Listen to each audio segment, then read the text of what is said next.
Cuba, it's me. Welcome to episode 249 of the W.I.L.L.I.W show, which stands for Wrestling is Life. Life is Wrestling. Now, this is an ongoing series, The List of Questions.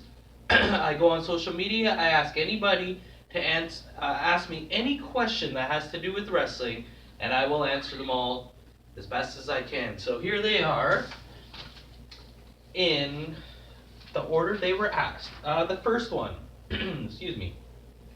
Derek Paul Sharp, who is running, he's running for something. I know he's running for, it's not mayor, it might be for councilor or something. So vote for him if you live in that area.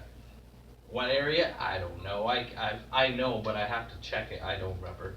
Anyway, he has a few good questions. His first question is, do I feel the trend in the last few years of false finishes has watered down the importance of strong trademark finishing moves? Well, yes, I do. I'm a big fan of the old finishing moves that when you hit it, it was over. Now, I understand in certain matches at WrestleMania and stuff like that, big main events, when the guys have fought each other a couple times, to kick out of one. Okay. But, and I've even liked some of those matches that have some of the false finishes over and over, but it is way too overdone, and it's really hard to get a good move over anymore. Chris DiCarvello, my favorite Chank Money monkey, he is money though in Hagersville, asks, he says, who do I want to wrestle my final match with? Well, I think it'd probably have to be either Jesse Jones or Eddie Osborne or Super K. If I had to pick between the three, I guess Jesse Jones is the most history with him.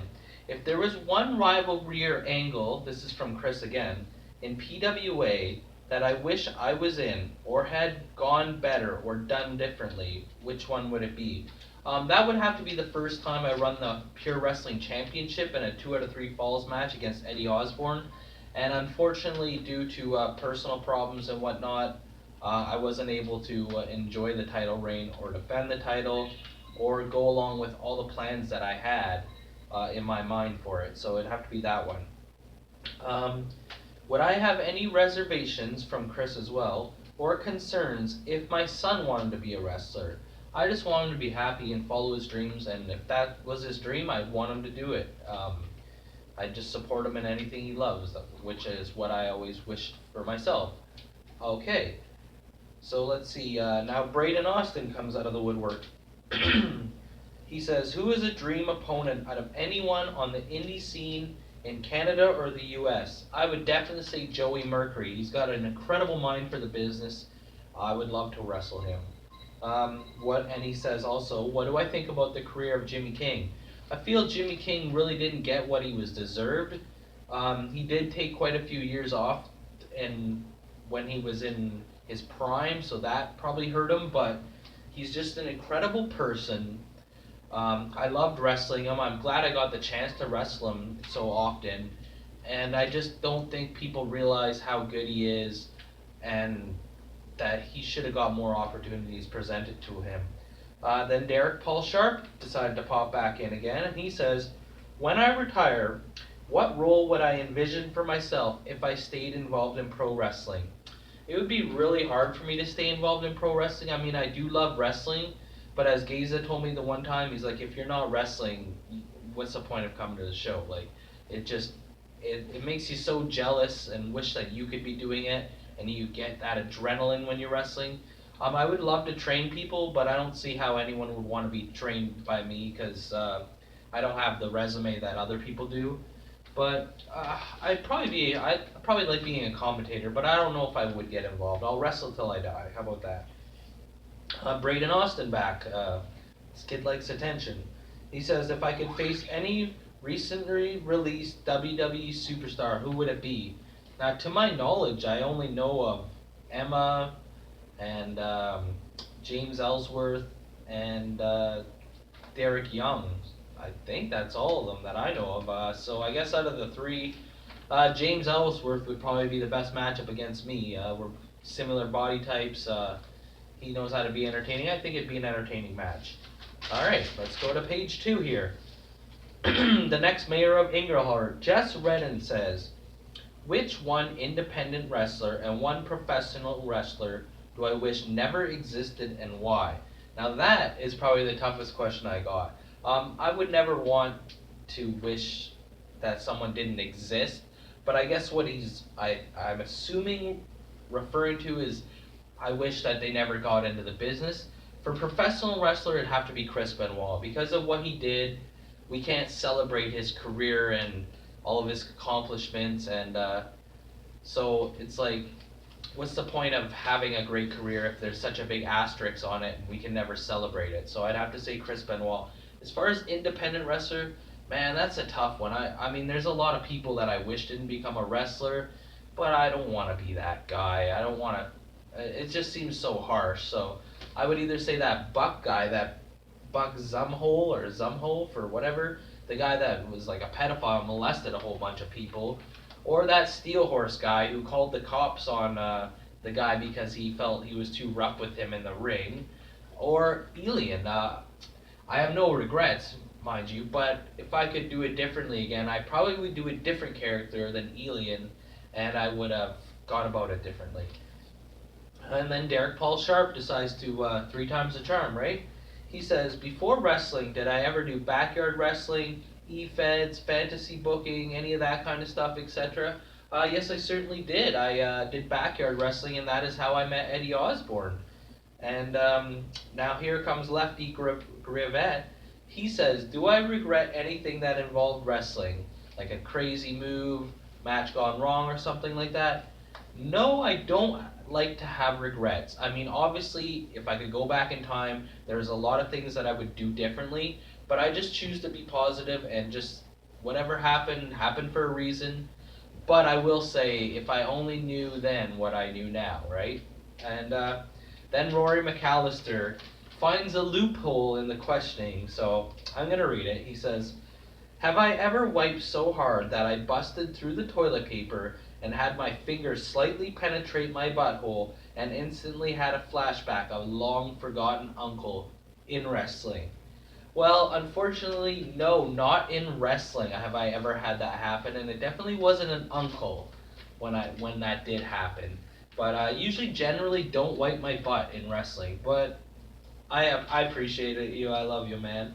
Then Joey Allen says, would I trade one of my testicles for a solid 3-year run in on top of the wrestling world? I would have to say no, because I mean, it would be an amazing experience, but I just wanted to know that I earned it and deserved it, not by like some magic Aladdin rub the lamp and get your testicle snipped. And just imagine the WWE documentaries. It's like, well, he was toiling on the independent scene, and then he made a deal where he offered up his testicle for a 3-year run. Like, what a way to start the documentary. And then you have the parents interviewed, and she was like, I told him he might want to have more kids, but he didn't care about that testicle. Like, come on. Excuse me. Okay. Chris Sinclair says, how would I book the NXT women's division following all the call-ups that just happened this week? Well, to be quite honest, I don't really watch NXT. I watch the takeovers, and I wasn't very familiar with a lot of those girls that called up. But I'm assuming they have a plan. They must have a bunch of other people ready to take their place. But if I was doing it, I noticed when they did the Mae Young Women's Classic tournament, they didn't have any Canadian women. So I'd get a stable of the Canadian women, say, hey, you forgot about us, there's a lot of talent, and have them come in, and you still have those 4 girls that were in the NXT TakeOver match, Nikki, Kairi Sane, Peyton Royce, and the champ, Ember Moon. So there's a lot to be done. As far as angles and stuff, I don't know. I'd have to get to know the performers better to know what I would want to do with them. But I would have a Canadian staple. That's all for page 2. Page 3, Braden Austin just couldn't resist. Who's better, Joey Allen or Joseph Alexiev? I would say Joey Allen. He's had a bigger career. I've only seen 1 match by Joseph Alexiev, so it's really hard to tell, but I would say Joey Allen from my personal experience of being in the ring with him. And now let's get ready for the Wade show. Wade Buswell with a whole bunch of questions. Wade is life, life is Wade, the Wade-Willow show. He says, if I could book any 3 matches, who would be in them, what would they be, and why? First of all, I would do Velveteen Dream versus Bray Wyatt, because I finally have a character that Bray Wyatt could play off of well. I just think it'd be an interesting dynamic. Or I've seen a lot of people talking Velveteen Dream versus Goldust. That would go for me too. Excuse me, I'm really high on the Dream after that weekend. Then I would have Ty Dillinger versus Kurt Angle. If you don't know, I'm a huge fan of Ty Dillinger. Spent a lot of time with him in his early career, and I just love Kurt Angle. Put him with Kurt Angle. I would love to see that. And then I would have Undertaker face Luke Harper. I love Luke Harper. I love Undertaker. He always has a big monster that he has to conquer, and I feel Luke Harper deserves that spot. Which is kind of ironic because Wade Buswell's next question is, who would I rather win the WWE title, Elias or Luke Harper? Now, I am a fan of both, but I'm a big fan of Luke Harper, and Luke Harper would be my answer. Wade Buswell with another question. If I could hold any title throughout time in wrestling, which one would it be? I would have to say that the Intercontinental title during the early 1990s would be the title I always imagined myself winning when I was wrestling against my wrestling dummies. Wade Buswell says, would I be proud or worried if the cameraman wanted to wrestle? I kind of addressed this above from Christy Carvello. If he really wanted to wrestle, I wouldn't be worried. If he really wanted to do it for his own and nothing to do with me, then I would not be worried. I'd be very proud. Wade Buswell again. Who would I love to see come to PWA and wrestle? Without a doubt, X-Pac. I love his show I watch it on YouTube. I would love to tag team with him or even to see him in action. And I heard he's doing seminars now, so I think he'd be the great guy to bring in. Wade Buswell again. Do I think anyone will ever book Josh Alexander in a 60-minute Ironman match?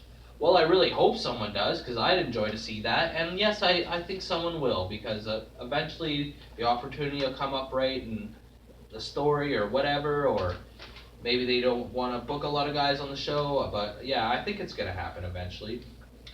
Who do I think has a bright future in wrestling? There's this kid out in BC. There's a lot of kids out in BC with a bright future, but Judas Icarius, look him up. He recently won one of the PWA titles. I've talked to some of the guys I know, and they say he's got crazy charisma and he can do anything in the ring. So check out him if you ever get a chance. Wade Buswell says Legion of Doom or Demolition. Well, when I was a kid, all I got was WWF, and Legion of Doom wasn't in there first. So I was a big Demolition fan. I did become a Legion of Doom fan, but first and foremost, I was a Demolition fan. Then Wade Buswell says Bret Hart or Owen Hart. I would have to say Bret Hart. I just feel he had better quality matches and told better stories in the ring. Wade Buswell, who is the best big man in wrestling? I would have to say my favorite was Yokozuna, man. I'm surprised he never hurt anybody, but he was incredible. Wade Buswell, would I rather wrestle a short match with someone I have charisma with or a long match with someone I have charisma with? I think he means chemistry with. I'm just going to go with that. I'm pretty sure that's what he means. Would I rather wrestle a short match with someone I have chemistry with or a long match with someone I don't have chemistry with? I would say the short match with someone I have chemistry with. I'd rather have a good short match than a crappy long one. Wade Buswell, would I ever let Wade interview me on the Willow Show? Well, I mean, I have no problems with doing it. It's just that I've already told my story for 249 days. There's not really much to tell. I already interviewed myself once. And you know what? I find the episodes where I talk about myself, nobody watches them. So, I mean, I have no problems doing it with you, Wade, but I just don't think it would get any views. Alright, Jeff Thompson. Gentleman Jeff. You know he's always going to come through with some kind of question. He says, if I were a woman in wrestling, and assuming I wanted to hook up with a male Ontario wrestler, who would I hook up with? Well, whoever has the most money, first of all. But if I absolutely had to pick someone, Jesse Bieber. He's dreamy, and he's entertaining, and you know, I could deal with him. So that's all for page 4. And one last question from one of my favorite fans, Dwayne Allen.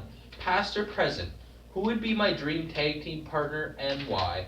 It would be Jake the Snake, my first favorite wrestler. I feel I could learn a lot from him just standing on the apron watching my matches. Jake the Snake, without a doubt. I believe that's everything. Let me just double check that I asked all the questions. I believe I did. Yes, I certainly did. Thank you for watching the next episode of 249 of The Willow Show. As always, like or you get a leg drop. Comment or you get a clothesline. Subscribe or you get a suplex. I'm your host, Elian Habanero. I love wrestling. Cuba!